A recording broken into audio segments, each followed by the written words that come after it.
Magandang umaga sa ating lahat. Siyempre, araw ng linggo, sabi ng Panginoon, isa, dalawa o tatlo ang magpuro sa Kanya. Ay nasa kalagitnaan lagi ang Kanyang banal na espiritu. Right? Sabi nga, mapapalad po tayo sapagkat pinagpatuloy po natin ang ating pagsamba at lagi po tayong dumadalo pag-aaral ng linggo. Mga kapatid, binigyan ka ng amin na araw para magtrabaho. Ang isang araw ay ilaan mo ito para sa ating Panginoon sapagkat ang araw ng kapahingaan ay huwag na po natin agawin para sa ating Panginoon. Tayong lahat ay tumayo. Mag-umpisa na po tayo sa awitin. Ang awit ay gawin natin sanggatan para sa ating buhay, sa kaligtasan, at higit sa lahat ang buhay na walang hanggan, ang regalo para sa ating lahat. Siyempre, tatawagin ko na po ang ating sister na si Sister Nagbabatag kayo.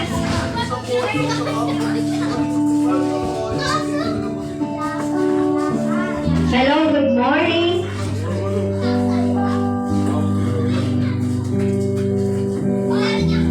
Narito tayo para sambahin, purihin ang Diyos sa ating buhay.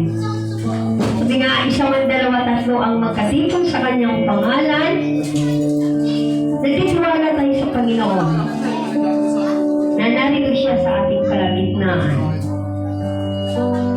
Purihin natin ang Diyos sa umagang ito. Awitan natin siya. Dahil wala naman tayong ibibigay sa Panginoon kundi yung ating sarili, yung magbigay tayo ng papuri sa Panginoon na kung saan lagi natin siyang naaawitan. Dahil ang lahat ng bagay dito sa lupa, ito ay pag-aari niya. Kaya sa umagang ito, awitan natin ang Diyos sa buhay natin. Pagising sa umaga, naaalala ka, nasasabi ang puso ko na makapiling ka. Umaawit, sumasayaw, sumasamba sa'yo, naghihintay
Lord, patuloy mo silang itakot sa lugar na ito upang makapagpuri sila sa iyo, Panginoon. Sa oras na ito, patuloy ka namin aawitan at patuloy ka namin tupurihin sa oras na ito. Kaya maraming pong salamat. Ito pong aming salot dalangin sa pangalan ng Panginoon Kristo Jesus. Amen. Kaya handa na ba tayo makapagpuri sa Panginoon? Malaging puso mo sa Kanya. Patuloy na tayo umawit sa Diyos. Walang imposible sa ating Diyos. Kayang-kaya niya gawin lahat. Kay hirap sa tingin mo, kay hirap ng buhay, ngunit walang imposible sa atin. Walang imposible! Walang imposible sa ating Diyos. Kayang-kaya niya gawin lahat. Kay hirap sa tingin mo, kay hirap ng buhay, ngunit walang imposible sa ating Diyos. Kayang-kaya ni Jesus na ikaw ay pagpalain. Higit pa sa iyong inaasam, higit pa sa iyong hinihiling, ibibigay ng Diyos. Pangako na'y totoo, sobra-sobrang pagpapala. Tanggapin na walang imposible. Walang imposible sa ating Diyos. Kayang-kaya niya gawin lahat. Kay hirap sa tingin mo, kay hirap ng buhay, ngunit walang imposible sa ating Diyos. Kayang-kaya ng Panginoon yan! Kayang-kaya ni Jesus na ikaw ay pagpalain. Higit pa sa iyong inaasam, higit pa sa iyong hinihiling, ibibigay ng Diyos. Pangako niya'y totoo, sobra-sobrang pagpapala. Sobra-sobra! Sobra-sobrang pagpapala. Tanggapin na, huwag mag-alala! Huwag kang mag-alala sa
sa mga bagay na naririto, Lord. Patuloy ka namin pinupuri at sinasamba. Hallelujah, Jesus. Napakabuti ng Panginoon. Ikaw ang Diyos para sa amin. Purihin ka, Panginoon. Oh, Diyos. Oh, Diyos. Purihin natin ang Diyos. Oh, Diyos. Ikaw ang tunay na dakila sa mundo. Ikaw ang haring nagmahal ng tulad ko. Ginawa mo ang lahat, pag-ibig mo ay tapat at wagas.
buhay, Panginoon, sa aming mga buhay. Lord, nakilain ka sa mga oras na ito. Wala na kami ibang hihilingin pa, kundi ikay pasalamatan sa mga pagpupuri at pagsamba namin sa iyo. Salamat sa umaga nito, Panginoon. Bagamat nakikita mo, Panginoon, ang mga bagay dito sa lupa. Maging ang iyong mga anak na naghahandog ng pagtuturi sa iyo, Panginoon. Ito ay bilang na bilang mo, Panginoon. Wala kaming may tatago, Panginoon. At wala kaming may ibibigay, Panginoon, na namang bagay dito sa lupa, kundi may ibibigay lang namin, Panginoon, ang aming sarili, Panginoon. Salamat dahil nararanasan namin, Panginoon, ang mga bagay na maraming problema, mga bagay na punong-puno ng mga pagdurusa, Panginoon. Pero hindi mo kami inayaan, Panginoon, na mapabilang doon. Bagamat kami nakakaranas ng mga pagsubok, pero nariyan ka palagi, Panginoon, para sa amin. Ang mga bagay din doon sa lupa, Panginoon, ito ay napakahirap. Napakahirap gayahin. Kundi nag-iisa ka lamang, Panginoon. Ang mga bagay na ito, Panginoon, ito ay pansamantala lamang sa aming mga buhay. Ang sabi mo nga, Panginoon, na mag-impok kami, Panginoon, hindi dito sa lupa, Panginoon, kundi ang pag-impokan mo yung mga bagay na panlangit na hindi nakikita at hindi nasisira at hindi kumukupas. Kaya, Panginoon, napakabuti mo, Panginoon. Maraming salamat sa mga oras na ito. Dahil bagamat bilang lang kami sa iyong paningin, pero hindi mo kami nahayaan na mapapabilang doon sa mga bagay ng sanlibutan. Kaya Lord, maraming pong salamat.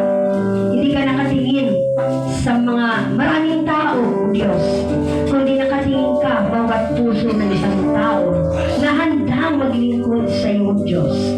Kaya purihin ka, sambahin ka sa Espiritu at katotohanan, Panginoon, sa mga oras na ito, mga bagay na hindi nila nakikita at hindi namin nakikita sa aming buhay spiritual. Kaya purihin ka sa mga oras na ito, ikaw ang aming tinataas sa pangalan ng Ama, ng Anak, at ng Banal na Espiritu Santo, sa pangalan ng Panginoong Jesucristo Jesus, ang narito ay magsabing, Amen and Amen. Amen. Dumako na po tayo sa ating pagpapasalamat. Sa pagising sa umaga, ay magpasalamat po tayo sapagkat ginising pa tayo at makita muli ang ating mahal na mga sa buhay. Mga kapatid, yung iba, bigla na lang nawawala sa mundo na hindi nagigising kasi pagtulog. Sabi nga, marapatin mo siyang pasalamatan sapagkat ang pagpapasalamat ay siyang nalulugod sa ating Panginoon. Pagkatandaan po natin, ang buhay natin ay hindi po ito pag-aari natin, no? Hiniram lang po natin ito. Kaya kung ang wala ang Diyos, ay wala din tayo sa ibabaw ng mundo na ito, di ba? Kaya po, marapatin po tayong magpasalamat. Siyempre, sino po ang unang-unang magpapasalamat sa buong isang linggo? Ay, si Brother Jerry, lagi na magpasalamat. Napakabuti nung so magandang umaga po. Natatawa ako. Kaya sabi ni Sister, no, ang tagal ko nung nawala. So tama-tama sa testimony ko rito kasi sa verse. So bubuksan ko muna yung magbubukas muna ako ng verse sa Jeremiah. Dito ko sa maliwanag. Ayan. Nakatago pa. Salamat dito. Sabi sa Jeremiah 29, 12, 13. Sabi, kung maganap nga ito kayo'y tatawag, lalapit at dadalangin sa akin at diringgin ko naman kayo. Sa tartan, ako'y hanapin ninyo, masusumpungan kung buong puso ninyo. Ako ang hanapin. 14. Ako'y matatagpuan ninyo, sabi ni Yahweh, at ibabalik ko ang inyong mga kayamanan.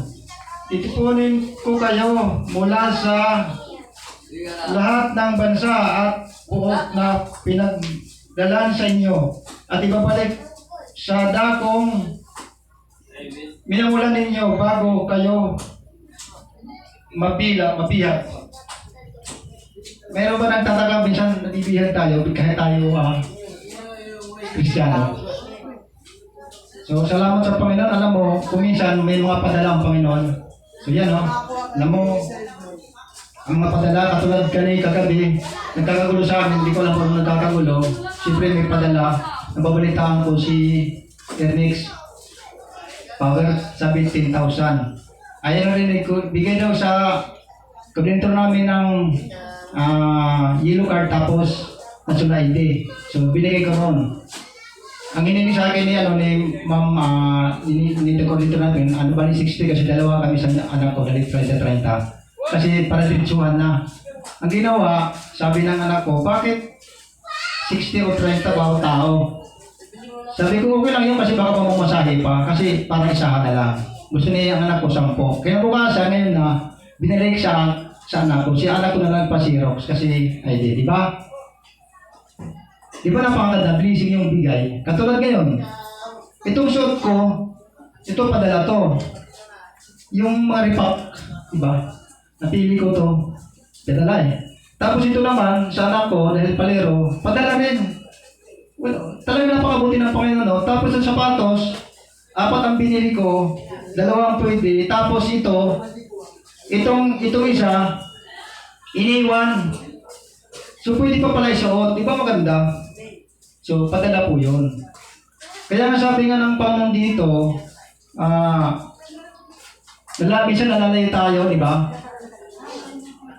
Bigla mo siya rin siya hanapin eh. Katulad ka rin, may umano dito. So, hindi siya hinahanap na rin siya dahil may tinuturo puso niya. Ang sabi nga ni Pastor, iba pala na ni Pastor, sabi ko baka magpiprint magkano kasi pupunta rito, magsasalita. Sabi ni Pastor, hindi pwede. Sabi ko pwede, mas kakilala mo yung pala. Ang ginaan ni Pastoralan, si Brother Ramon. Sabi ko, hindi tayo kaintindihan. Wala talaga. Hindi pwede.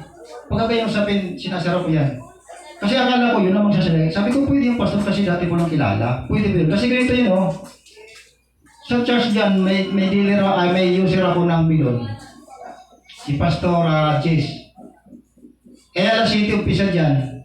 Siyempre dito alas 10. So, open po ako, di ba? Open. Ano po yun? Padala po yun. Kasi bakit? Pero ang sagot niya, nanahan ako. Baka po pwede ka lang mag-charge dito kasi naniningil ka. So, mali po yun. Tingnan mo kagad. Bumili ka ng Vita Plus para tuwing linggo mag-charge ako dyan. Para ganun sasagutin ko. So mali po yun. Ang tawag pagka ang Diyos nag-ano yan kung saan mag-ano. Pasalamat ka na-charge. Pero alam mo, ang padala sabi niya, bro, lagi sinasabi, baka po di ka mag-speaker dito. Ano ibig sabihin nun? Padala yun sa akin para, ewan mo, bakit baka gusto na papakinggan ang sasabihin ko. So padala po yun. Nakukuha nyo? Kaya sabi dito, ako'y hanapin pero yung masusumpungan. Pero papadala rin pa kayo sa dati yung pinaganuhan, di ba? Pinanggalingan. Kaya nga tayo minsan, alam mo na linggo, wala talaga sa kay pastoral. Pastor, di pa natin kasi inamadali nung Lunes, gagawin namin yung bahay namin. Linggo pa lang, sabi ayusin ko na, sinong gagawa? Wala namang mag-aayos, di ba? Sabi ko, Pastor, di ba muna atin total. Nagsabi kay Lord, Pastor. So hindi ko na kayo katulad tayo, hindi tayo friends. Hindi kita masasabi. Kaya magtataka kung bakit sabi pag walang iba, pagdating ligaw. Pero meron talaga tayo doon. Dati talagang taong perfecto. So yan, katulad sila taga roon. Sabi ni Nancy, nakausap ko, hindi ka atin dito, lang sinasabi, predicting na gano'n yan, bakit parehas lang naman ang doon, pas dito. So, ibig sabihin, ako nga, di ba, nasunugan ng sabi ko, ubuti nga, pasalamat meron dito. Ano ba tawag doon? Mga bigay yan. Ito bigay sa atin ng Panginoon rito, di ba? sa mga bigay. Kaya nagpapasalamat sa Panginoon na sa verse na ano sa Jeremiah 29:12 hanggang 14, nandito po malinaw po yun. Malinaw. Kumbaga siya, no, pag nawawala ka, hahanapin mo pa rin ang Panginoon. Kaya mo, salamat sa Panginoon na may lumapit dito. Sabi ko, magkano kung dalawang oras dito, may gagawin mo sa linggo. Pero mahalaga siguro rin yun. Di, okay lang po yun, basta at least atin siya rito sa linggo. Ibig sabihin, hahanapin siya. At kaya hanapin. Matatagpan siya po, matatagpuan mo si Jesus eh. So yun. Kaya salamat sa Panginoon na may parating na biyaya. Kasi padala yun eh. Okay, salamat. Blessing yan ha. Mother, kasi ang sister,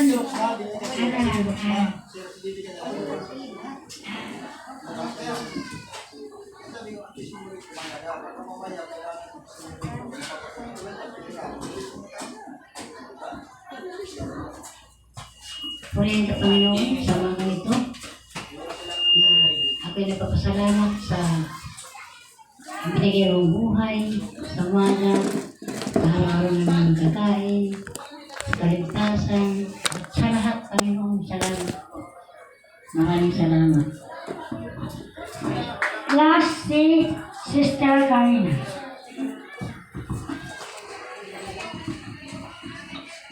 Puri ng Diyos, sabi nga, isa, dalawa, tatlo ang magtipon sa kanyang pangalan, naririto siya sa ating kalagitnaan. Diba? Huwag tayo, hanapin yung mga ayaw magpasako. Kasi sabi nga, one by one tayo harap sa Panginoon. Diba? Wala tayong may dadahilan, wala tayong may tatago. Bakit? Dahil ikaw yan eh. Harap ka sa Panginoon, sa ayaw mo sa hindi. Na sinasabi doon sa mga ngaral na ikaw ang harap sa Panginoon na huhukuman ng Diyos kung ano ang ginawa mo dito sa lupa, na kung mayroon kang panahon para sambahin mo siya. Diba? Kaya napakabuti ng Diyos sa ating buhay, hindi lang sa pamagitan ng mga bagay na panlupa, kundi mga bagay na hindi natin nakikita sa langit, pero naniniwala tayo na lahat tayo ay mawawala dito sa lupa. Ang inaasam natin bilang mananampalataya, yung buhay na walang hanggan, na wala dito sa lupa kundi na sa langit. Kaya sabi nga, sikapin nyo na makapasok sa kanyang kaharian. Sabi nga, anumang paghihirap, anumang mga pagsubok sa mundong ito, kailangan naroon ka. Kung ika'y isang tupa ka ng Diyos, aalagaan ka ng Panginoon. Huwag kang mag-alala at saka huwag kang mag-doubt sa sarili mo. Bakit? Dahil ang Diyos gumagabay sa'yo. Diba? Kailangan po natin yung, sabi nga, magpalakasan kayo sa isa't isa. Kasi pag isa ka lang, lalo kang manghihina. Pero tayo nagsama-sama, lalong lumalakas po ang ating loob para purihin ang Panginoon, sambahin mo sa buhay mo. Kaya pakabuti ang Diyos. Sabi nga, yung kabutihan ng Diyos, bagamat hindi ito na nakikita, pero ipinararamdam po sa atin ng Panginoon. Yung kabutihan niya, yung kanyang pag-ibig na inukol niya sa atin, sa ating buhay. Mahalaga yun. Kasi maraming tao na hindi nila ito nakikita. Kaya yung mga taong binigyan ng Diyos ng ganung bagay, ito ay pinapakita ito ng Diyos. Ipinaparanas at pinararamdam ng Diyos sa ating buhay kung nasaan ka ngayon. Diba? Nasaan ka na ngayon?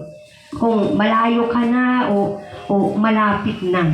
Kaya sabi nga, huwag tayong magpatumpik-tumpik pa sa paglilingkod sa Panginoon dahil nalalapit na ang araw ng kanyang pagbabalik. Kaya napakabuti ng Diyos. Sabi ko, napakabuti niya dahil hindi natin inaasahan ang mga bagay na nandito sa lupa. Bakit? Hindi natin alam yung ating mga buhay dito sa lupa. Kasi lagi tayong may dahilan. Lagi tayong, ang dahilan natin marami. Pero wala kang maidadahilan sa Panginoon. Diba? Kaya napakalaga ang mga bagay na espiritual, mga bagay na panlangit na ating inaasahan. Sabi nga sa ayaw natin sa hindi, wala tayong magagawa kung handa ka ng kunin ng Diyos. Diba? Ang lahat ng bagay dito sa lupa, kamtan man natin ang mga bagay, hindi natin yan may iwan po natin yan. Hindi natin yan madadala. Ito ay pansamantala lamang sa buhay natin. Kaya pinapaalala tayo ng Diyos na wala tayong magagawa kung wala tayo sa Panginoon. Bakit? Wala ka sa kanyang paningin. Kasi ang mga bagay nito, ito yung nakakakita lamang ng mga binigyan ng Diyos ng spiritual na buhay. Kaya po rin ang Panginoon, napakahalaga ang gawain. Sabi nga, ang lahat ng 6 na araw ay para sa iyo. Gawin mo yun. Pero ang isang araw, ibigay mo sa akin. Diba?